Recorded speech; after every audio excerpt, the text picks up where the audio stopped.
Welcome to my channel and you are watching study with Shravan. तो आज हम लोग स्टार्ट करेंगे थर्मोडायनेमिक का next topic, that is entropy.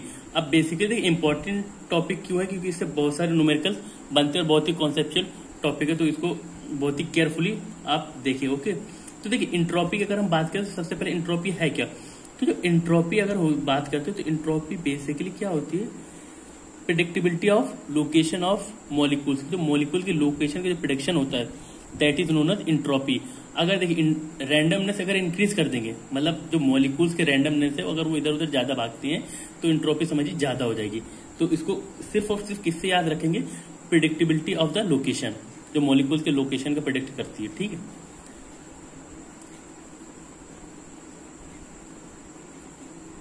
Predictability of location of molecules. Okay, ये हो गया, ये हमारे क्या हो गया, बेसिकली हमारी इंट्रोपी हो गई। अगर हम बात करें इंट्रोपी की तो ये इंट्रोपी हो गई। और एक नया टॉपिक नया यूज होता है रैंडमनेस। रैंडमनेस अगर देखिए मॉलिक्यूल्स में रैंडमनेस ज्यादा होगा तो यहाँ पे क्या मान लीजिए आप, इंट्रोपी भी ज्यादा होगी हमारे पास, इंट्रोपी भी ज्यादा होगी। और देखिए इंट्रोपी की जनरेशन के, इंट्रोपी का जनरेट कब हुआ और इंट्रोपी को क्यों आना पड़ा। देखिए इंट्रोपी का generation second law of thermodynamics के बाद ही हुआ। तो यानी कि डायरेक्शन को फाइंड करने के लिए हमको second law of thermodynamics use करनी पड़ी और डायरेक्शन को फाइंड करने के लिए हमको इंट्रोपी का भी यूज करना पड़ा। तो आई होप कि आपको समझ में आ गया होगा कि इंट्रोपी एक्चुअल में है क्या। अब देखिए इंट्रोपी बेसिकली अगर हम लोग इंट्रोपी की बात करते हैं तो इंट्रोपी में कौन कौन से पॉइंट्स होते हैं पहले हम लोग वो हाईलाइट कर लेते हैं। फर्स्ट पॉइंट जो होता है इंट्रोपी का, इंट्रोपी कैसी प्रॉपर्टी होती है, एक्सटेंसिव प्रॉपर्टी। अब एक्सटेंसिव प्रॉपर्टी इट मींस, ये आपको एक्सटेंसिव प्रॉपर्टी क्या होती है, जो मास पे डिपेंड करती है। यानी कि अगर एक्सटेंसिव प्रॉपर्टी है तो इसमें ऑलरेडी मास होगा। तो ये वन पॉइंट हो गया। सेकेंड पॉइंट क्या कहता है, ये एग्जैक्ट क्या होगी, एग्जैक्ट डिफरेंशिएशन होगी, डिफरेंशियल होगी। ओके, एग्जैक्ट डिफरेंशियल होगी। थर्ड पॉइंट क्या होगा, it is use for internal reversible, internal reversible. Fourth point is entropy changement देखेंगे हम लोग जब भी बात करेंगे तो हम लोग इंट्रोपी का चेंज देखेंगे, मतलब वन प्रोसेस से सेकंड प्रोसेस में कितना चेंज आया वही हमको यहाँ पे यूज करना होता है। Fifth one is point function, okay. अब हम लोग ये सारे पॉइंट्स हैं जो हम लोग आगे डिटेल में कवर करेंगे। ओके, तो आई होप ये आपको समझ में आ गया कि इंट्रोपी कौन कौन से पॉइंट्स यूज करने हैं। तो ये सारे पॉइंट्स हो गए। अब इंट्रोपी होती क्या एक्चुअल में, देखिए इंट्रोपी का चेंज देखते हैं हम लोग पहले। ओके, अगर हम लोग बात करते हैं इंट्रोपी चेंज की तो हमने पहले बोल देते इंट्रोपी का मतलब क्या होगा, हम लोग जहां पे भी टर्म यूज करते हैं इंट्रोपी मतलब चेंज, मतलब एक प्रोसेस दो प्रोसेस में हमको ये फाइंड करना होता है कि इंट्रोपी का चेंजमेंट कितना हो रहा है। तो देखिए इंट्रोपी एक्चुअल में क्या होती है, अगर हम वन फॉर्मूला लिखे डेल्टा एस, यानी कि change in entropy equal to delta S, इसको 1 मान लेते हैं, इसको 2 मान लेते हैं, ये हमारा चेंज इन इंट्रोपी हो गया। अब अगर हम बात करते हैं तो चेंज इन इंट्रोपी के जो फैक्टर्स होते हैं, ठीक है, जो due to change in entropy होता है वो किस रीजन में आता है, क्यों आता है। तो इसके दो फैक्टर्स बहुत ही इंपॉर्टेंट है। That first one is external irreversibility,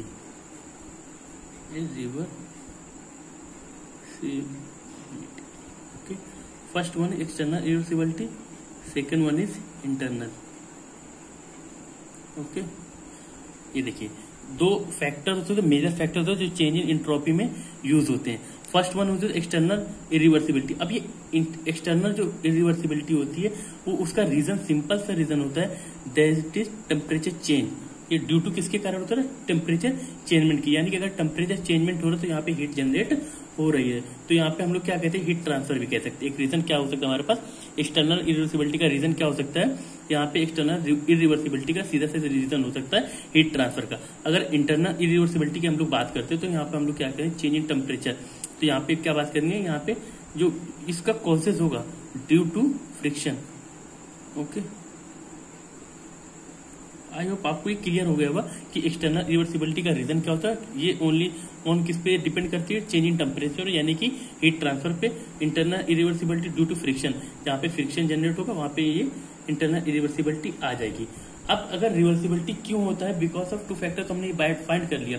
अब चेंज में हमने रीजन भी बता दी क्यों होते हैं। तो अगर अब हम यहाँ पे बात करते हैं डेल्टा एस यानी कि change in entropy equal to delta S for external irreversibility plus delta S internal. तो अगर हम लोग यहाँ पे ये सपोज कंसीडर कर लेते हैं हम लोग क्या कि इंटरनल इरिवर्सिबिलिटी अभी हम लोग नेग्लेक्ट करते हैं। Okay, neglecting internal irreversibility. अब यहाँ पे हम लोग क्यों कर रहे हैं, क्योंकि देखिए अगर इंटरनल इरिवर्सिबिलिटी अगर हमने फाइंड कर ली, ये कंसीडर कर लिया, तो यहाँ पे हम लोग क्या समझ जाएंगे कि ये टर्म कैसा हो जाएगा, ये यहाँ पे किसका बर्थ हो जाएगा, यहाँ पे एंट्रोपी जनरेशन का। तो अभी हम लोग इसको अवॉइड करते हैं। अभी हम लोग सिर्फ फोकस करते हैं delta S equal to delta S यानी कि एक्सटर्नल इरिवर्सिबिलिटी पे। ओके, अभी हम लोग ने, आपको पता ही हम लोग ने ये फ्रिक्शन किसके रीजन में आता है, इंटरनल के रीजन में। तो अभी हम लोग सिर्फ चेंज इन एंट्रोपी करेंगे किसके कारण, ऑन्यूअल हीट ट्रांसफर के कारण। ठीक है, तो डेल्टा एस इक्वल टू, तो यहाँ पे चेंज इन एंट्रोपी जो होगी, डेल्टा एस इक्वल टू क्या होगा, heat transfer. Okay, I hope आपको ये क्लियर हो गया। अगर हम बात करें फ्रिक्शन को यूज नहीं कर रहे हैं, क्योंकि अगर हम फ्रिक्शन यूज करते हैं तो फ्रिक्शन यूज करने के कारण यहाँ पे हमको कौन सा टर्म, नया टर्म मिल जाएगा, ये दैट इज एंट्रोपी जनरेशन। तो अभी हम एंट्रोपी जनरेशन को अवॉइड करते हैं। अभी हम लोग फर्दर आगे चलते हैं एंट्रोपी चेंज पे। ठीक है, थैंक यू। अब अगर हम लोग बात करते हैं केस के, अब केस पे डिपेंड करता है ना कौन कौन सा रिवर्सिबल प्रोसेस है या इरिवर्सिबल प्रोसेस है। तो यहाँ पे हम लोग कंसीडर करते हैं केस 1। नंबर 1 कौन सा केस होगा, फर्स्ट केस के लिए कौन सा प्रोसेस होगा हमारे पास, रिवर्सिबल।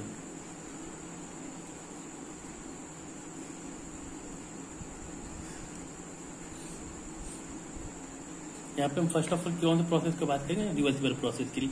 तो अगर हम रिवर्सिबल प्रोसेस के लिए फाइंड करेंगे तो यहाँ पे हम लोग को एक प्रोसेस भी फाइंड करना पड़ेगा। तो एक एग्जांपल हम लोग देखते हैं कि प्रोसेस रिवर्सिबल है या नहीं है। तो एक प्लॉट, एक टीएस डायग्राम का प्लॉट किया, टीएस डायग्राम। ओके, अब देखिए यहाँ पे एक प्रोसेस कंसीडर कर लिया हम लोगों ने, कौन सा, 1 से 2। अगर 1 के करस्पॉन्डिंग इंट्रोपी देखिए तो यहाँ पे डेल्टा S1 लग जाएंगे, अगर 2 के करस्पॉन्डिंग देखेंगे तो S2 कर लेंगे। ठीक है, अब प्रोसेस का डायरेक्शन कितना, 1 से 2 की है।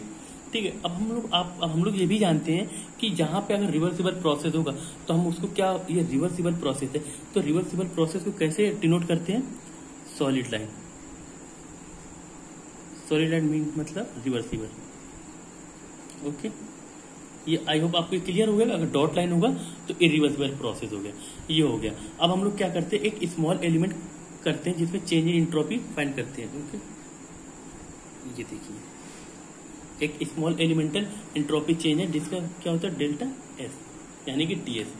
अगर अब हमने सपोज कंसीडर कर लिया, इफ अब प्रोसेस कैसा होगा, एक प्रोसेस रिवर्सिबल। ठीक, अगर हमने प्रोसेस को क्या मान लिया, रिवर्सिबल, तो जो हमारे पास डेल्टा एस होगा यानी कि डीएस होगा, तो डी क्यू अपॉन टी के इक्वल होगा। आई होप आपको ये क्लियर हो गया होगा। डीएस इक्वल टू क्या होगा, डेल्टा क्यू अपॉन टी, ये हमारे रिवर्सिबल प्रोसेस के लिए।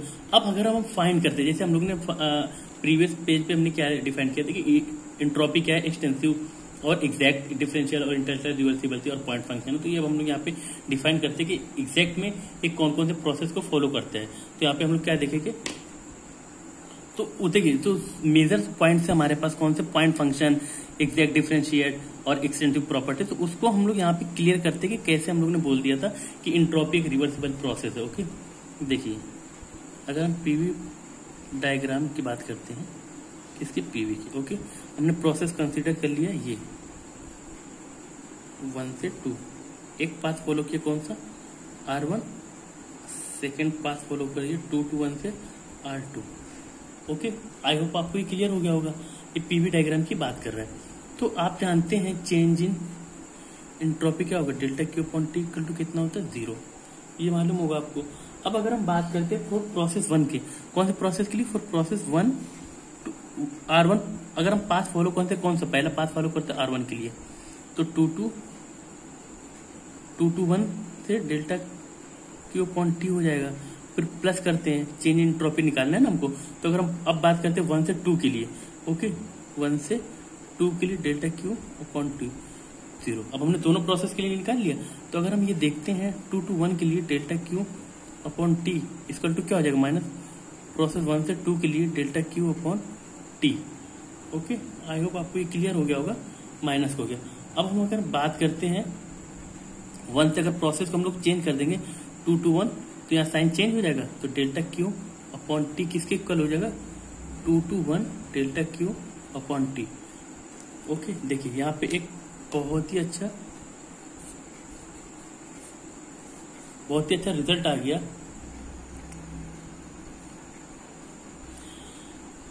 देखिए यहाँ पे बहुत ही अच्छा रिजल्ट आ गया। डेल्टा क्यू प्रोसेस 2 to 1 के लिए delta Q by T equal to 2 to 1 process के लिए डेल्टा क्यू बाई टी। यानी कि अगर हम प्रोसेस की बात करते हैं तो यहाँ पे अगर हम पाथ फॉलो R1 करते हैं या पाथ फॉलो करते हैं R2, तो यहाँ पे इंट्रोपी इंडिपेंडेंट है किससे, पाथ से। Okay, path independent, path independent, ठीक है। यानी कि delta Q equal to T is independent path vector. Okay, यानी कि कौन सी प्रॉपर्टी हो गई, पॉइंट फंक्शन। आई होप आपको ये क्लियर होगा, क्योंकि देखिए पाथ फंक्शन डिपेंड नहीं कर रहा, तो ये कौन सी प्रॉपर्टी, पॉइंट फंक्शन। अगर पॉइंट फंक्शन है तो एग्जैक्ट डिफरेंशिएशन होगा, तो ठीक है, ये एग्जैक्ट डिफरेंशिएशन हो गया और एग्जैक्ट हो गया और रिवर्सिबल प्रोसेस हो गया, क्योंकि हम लोगों ने delta Q by T integral 0 check कर लिया, ये भी हमारा प्रोसेस सेम हो गया। तो मैंने देखिए प्रोसेस भी फाइंड कर लिया और हम लोग ने ये भी फाइंड कर लिया कि एंट्रोपी को पॉइंट फंक्शन क्यों बोलते हैं और पाथ फंक्शन पे डिपेंडेंट क्यों नहीं है। ये भी आई होप आपको ये कॉन्सेप्ट क्लियर हो गया होगा। अब हम लोग आगे चलते हैं। तो अब हम लोग यहाँ पे देख लेते हैं, जो चेंज इन एंट्रोपी होगी delta F equal to 2 to 1 equal to delta Q by T. Okay okay, I hope आपको ये क्लियर हो गया होगा। तो आई होप मैं ये मान के चल रहा हूँ कि आपको ये क्लियर हो गया कि प्रॉपर्टी डिपेंड ओनली इनिशियल और फाइनल पॉइंट पे, और आपको ये भी पता चल गया कि पाथ फंक्शन नहीं था, सिर्फ पॉइंट फंक्शन था, क्योंकि पॉइंट पे डिपेंड कर रहा था, पाथ पे डिपेंड नहीं कर रहा था। कि अगर आप पाथ 1 फॉलो करते तब भी हमारे पास सेम एंट्रोपी है, पार्ट 2 पे भी सेम एंट्रोपी है। अब अगर हम यहाँ पे बात करते हैं, कंसिडर करते हैं, सपोज ये देखिए, ये भी कौन सा डायग्राम है, पीवी चार्ट। अगर हम पीवी चार्ट में अगर हम इस बार प्रोसेस कौन सा मतलब लेते हैं, अगर हम प्रोसेस लेते हैं 2 to 1, कौन सा प्रोसेस है, इरिवर्सिबल प्रोसेस है। ओके, अगर रिवर्सिबल होगा तो सॉलिड लाइन होगी, इरिवर्सिबल प्रोसेस यूज करेंगे तो डॉट लाइन फाइंड करते हैं। अब आप ये बताइए इंट्रोपी कैसा फंक्शन है। मैंने इंट्रोपी को डिफाइन कर दिया, इंट्रोपी कैसा फंक्शन है, पॉइंट फंक्शन। ओके, ठीक है। और पॉइंट फंक्शन है तो यानी कि समझिए जो प्रॉपर्टी होगी, property depend only initial to final state. ठीक है, देखिए अब ये क्लियर हो गया ना आपको कि अगर पॉइंट फंक्शन है तो देखिए प्रॉपर्टी किस पे डिपेंड करती है, ओनली ऑन इनिशियल और फाइनल स्टेट पे। तो ये अब हम लोग इसके ही बिहाफ पर हम लोग यहाँ पे फाइंड करते हैं। देखिए क्योंकि आपको पता है इरिवर्सिबल प्रोसेस में निकाला जा सकता है, क्योंकि मुझको ये भी पता है कि जो भी प्रोसेस हो गया अगर इरिवर्सिबल प्रोसेस है, अगर एग्जीक्यूट हो रहा है तो इसको इंटीग्रेट करना पॉसिबल नहीं है। तो हम लोग क्या करेंगे, हम लोग उसको इसको किसी और सुटेबल प्रोसेस में कन्वर्ट कर सकते हैं। तो हमारे पास सुटेबल प्रोसेस कौन सा है, सपोज हम यहाँ पे एक ही प्रोसेस ले सकते हैं, रिवर्सिबल। तो आई होप आपको क्लियर होगा कि हमने यहाँ पे रिवर्सिबल क्यों लिया, कंसीडर किया बिकॉज ऑफ यहाँ पे इरिवर्सिबल प्रोसेस जिसको एग्जीक्यूट करना या इंटीग्रेट करना बहुत ही डिफिकल्ट है, यानी कि पॉसिबल नहीं है। तो हम इसको क्या करते सकते हैं, इसको हम लोग चेंज कर लिए किस पे, रिवर्सिबल प्रोसेस में। अब क्योंकि पाथ जो होगा रिवर्सिबल होगा तो इरिवर्सिबल जो इंट्रोपी होगी तो चेंज नहीं होगी, दैट विल बी सेम। अब हमको क्या फाइंड करना, सिर्फ initial to final point same करना होता है। दैट्स वाई हम लोग ने ये कंसीडर कर लिया। सो इसको रिप्लेस कर देंगे हम लोग यहाँ पे, रिप्लेस रिवर्सिबल,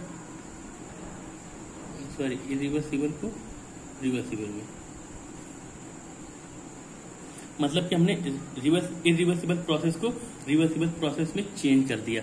तो अब आई होप आपको क्लियर हो गया होगा ना कि प्रॉपर्टी कैसी फंक्शन होती है, पॉइंट फंक्शन, जो कि इनिशियल और फाइनल स्टेट पे डिपेंड करती है।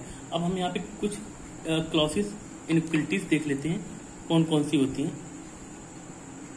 अब अगर हम यहाँ पे बात करते हैं क्लॉसेस इनइक्वलिटीज की, तो ये बेसिकली क्या होती है, इसको हम लोग एक छोटी सी डेफिनेशन देख लेते हैं, that is the cyclic integral of factor delta Q upon T is greater than 0 should be less than or equal to 0। Okay, ये क्या मैंने देखिए क्या लिखा था, इंटीग्रल जो साइक्लिक इंटीग्रल ऑफ फैक्टर होगा delta Q by T is less than should be equal to 0, यानी कि 0 के इक्वल होगा। तो इसको हम लोग ऐसे डिफाइन करते हैं, delta Q cyclic integral d Q upon T equal to less than और इक्वल टू 0। ये हम लोग ने डेफिनेशन में फाइंड कर लिया। ओके, आई होप आपको ये समझ में आ गया कि ये क्लॉसेस इनइक्वलिटीज हैं। अब ये क्लॉसेस ने अलग अलग क्लॉसेस के लिए थे, जैसे रिवर्सिबल और इरिवर्सिबल और फिर इम्पॉसिबल। तो हम ये तीनों पॉइंट्स देख लेते हैं।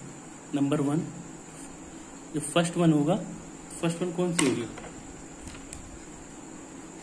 For first one reversible process के लिए, किसके लिए, रिवर्सिबल प्रोसेस के लिए। अगर हम रिवर्सिबल प्रोसेस के लिए देखते हैं, ओके, अगर रिवर्सिबल प्रोसेस के लिए देखते हैं साइक्लिक इंटीग्रल फैक्टर जो अगर देखते हैं तो उसका क्या क्या रिजल्ट आएगा, cyclic integral del Q upon T equal to 0। और कौन से प्रोसेस के लिए, फॉर रिवर्सिबल प्रोसेस के लिए। ओके, आई होप आपको ये प्रोसेस क्लियर हो गया।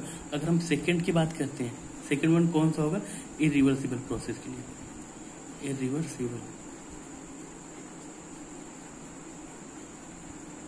अगर हम इरिवर्सिबल प्रोसेस की बात करते हैं तो यहाँ पे हमको कौन सा, cyclic integral delta Q upon T is less then 0, ये कौन से प्रोसेस के लिए हो जाएगा, ये हो जाएगा हमारे पास इरिवर्सिबल प्रोसेस के लिए। थर्ड वन अगर हम बात करते हैं इम्पॉसिबल कंडीशन के लिए, इम्पॉसिबल कंडीशन कौन सी होगी, that should be greater than, यानी कि cyclic integral delta Q T is greater than 0, that is impossible. तो यानी कि 3 कंडीशन बहुत ही इंपॉर्टेंट थी हमारे पे, कौन कौन सी, रिवर्सिबल प्रोसेस के लिए, इरिवर्सिबल और इम्पॉसिबल।